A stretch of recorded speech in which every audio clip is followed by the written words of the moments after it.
আমাৰ পৰম্পৰাগত জোনবিল মেলা অনুষ্ঠিত হ'ব আৰু অহাকালি আমাৰ বিশেষভাৱে তিনিটা কাৰ্যসূচী আছে আৰু সেইটো হৈছে মাংগলিক পৰ্ব, পতাকা উত্তোলন আৰু দৰবাৰ বহিব।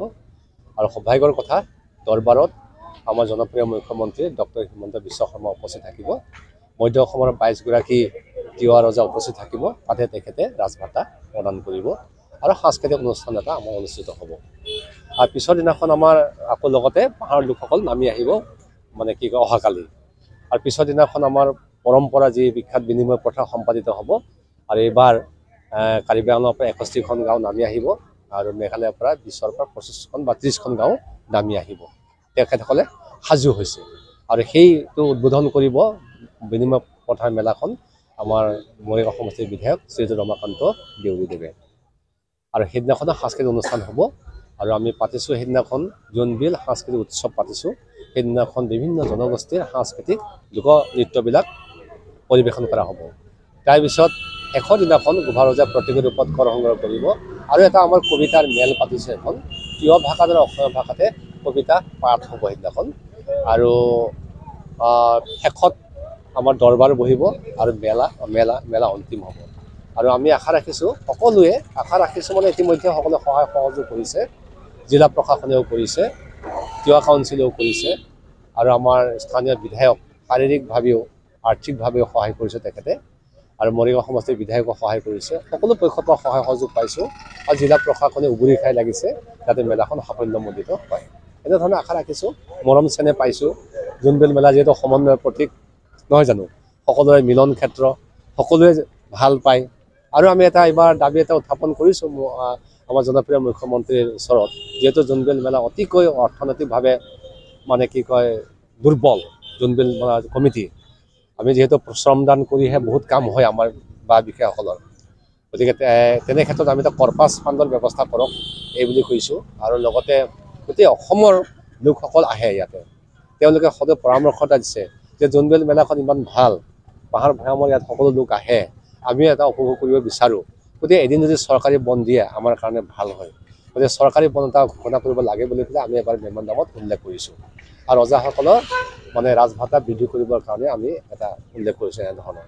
গতিকে আশা ৰাখিছোঁ নিশ্চিতভাৱে আমি আমাৰ জনপ্ৰিয় মুখ্যমন্ত্ৰী বৰ পজিটিভ ব্যক্তি আৰু এই সম্পৰ্কে আলোচনা চৰ্চা কৰিব বুলি আমি আশা ৰাখিছোঁ।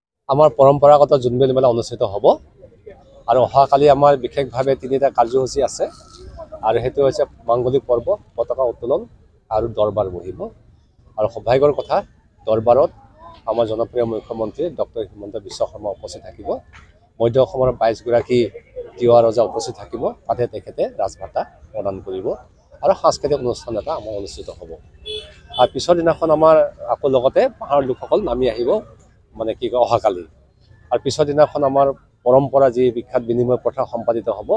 আৰু এইবাৰ কাৰ্বি আংলঙৰ পৰা 61খন গাঁও নামি আহিব আৰু মেঘালয়ৰ পৰা 20ৰ পৰা 25খন বা 30খন গাঁও নামি আহিব। তেখেতসকলে সাজু হৈছে আৰু সেইটো উদ্বোধন কৰিব বিনিময় প্ৰথাৰ মেলাখন আমাৰ মৰিগাঁও সমষ্টিৰ বিধায়ক শ্ৰীযুত ৰমাকান্ত দেউৰীদেৱে। আৰু সেইদিনাখন সাংস্কৃতিক অনুষ্ঠান হ'ব আৰু আমি পাতিছোঁ সেইদিনাখন জোনবিল সাংস্কৃতিক উৎসৱ পাতিছোঁ। সেইদিনাখন বিভিন্ন জনগোষ্ঠীৰ সাংস্কৃতিক লোকনৃত্যবিলাক পৰিৱেশন কৰা হ'ব।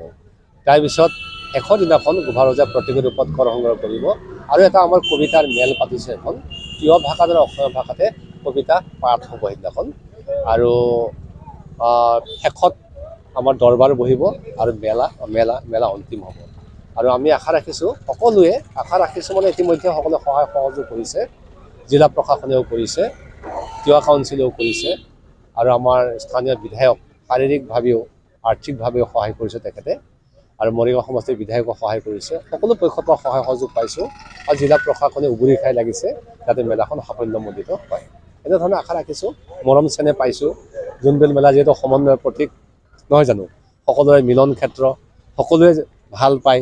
আৰু আমি এইবাৰ দাবী এটা উত্থাপন কৰিছোঁ আমাৰ জনপ্ৰিয় মুখ্যমন্ত্ৰীৰ ওচৰত, যিহেতু জোনবিল মেলা অতিকৈ অৰ্থনৈতিকভাৱে দুৰ্বল জোনবিল মেলা কমিটি। আমি যিহেতু শ্ৰমদান কৰিহে বহুত কাম হয় আমাৰ বা বিষয়াসকলৰ, গতিকে তেনে ক্ষেত্ৰত আমি এটা কৰ্পাছ ফাণ্ডৰ ব্যৱস্থা কৰক এই বুলি কৈছোঁ। আৰু লগতে গোটেই অসমৰ লোকসকল আহে ইয়াতে, তেওঁলোকে সদায় পৰামৰ্শ এটা দিছে যে জোনবিল মেলাখন ইমান ভাল, পাহাৰ ভৈয়ামৰ ইয়াত সকলো লোক আহে, আমি এটা উপভোগ কৰিব বিচাৰোঁ। গতিকে এদিন যদি চৰকাৰী বন দিয়ে আমাৰ কাৰণে ভাল হয়। গতিকে চৰকাৰী বন এটা ঘোষণা কৰিব লাগে বুলি পেলাই আমি এবাৰ মেম'ৰেণ্ডামত উল্লেখ কৰিছোঁ। আৰু ৰজাসকলৰ মানে ৰাজভাষা বৃদ্ধি কৰিবৰ কাৰণে আমি এটা উল্লেখ কৰিছোঁ এনেধৰণৰ। গতিকে আশা ৰাখিছোঁ নিশ্চিতভাৱে আমি আমাৰ জনপ্ৰিয় মুখ্যমন্ত্ৰী বৰ পজিটিভ ব্যক্তি আৰু এই সম্পৰ্কে আলোচনা চৰ্চা কৰিব বুলি আমি আশা ৰাখিছোঁ।